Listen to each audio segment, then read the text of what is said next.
来关心乌干达奥运马拉松的查某选手切普特格伫庆亚的徛家，和伊的前男朋友破汽油放火，规身躯有80%的烧烫伤，赶紧送病院了后，也是不幸过往。这个案是搁一摆引起当地对性别暴力这个问题的关心。 医生宣布，乌干达奥运马拉松女将切普特格不治，情绪真悲伤，伊老爸要求肯亚政府为这件慎重证据，佮表示失去经济支条。Imeleta shida sababu saa hii vile sasa tumekuwa na mambo mingi.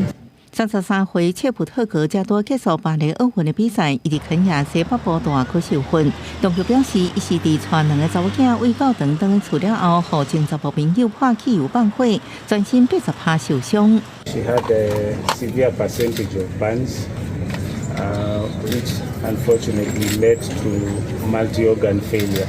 乌干达体育部长欧家王表示，巴黎奥运期间，切普特格想要甲伊讲出来都有问题。 根据官员的报告，切普特格甲伊前查甫朋友为一块土地冤家。切普特格被一块地伫肯亚进行电竞训练中心附近起一栋厝。We also found out that she'd been having troubles with her partner in Kenya, domestic issues, and I think she had lodged a complaint with police. 切普特格前查甫朋友也30%受伤，带到护病房。医生表示，伊病况有进步，佮愈来愈稳定。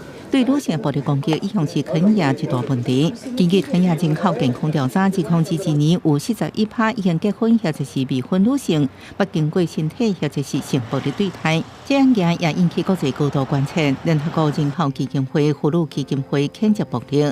公视新闻，恩文玲报道。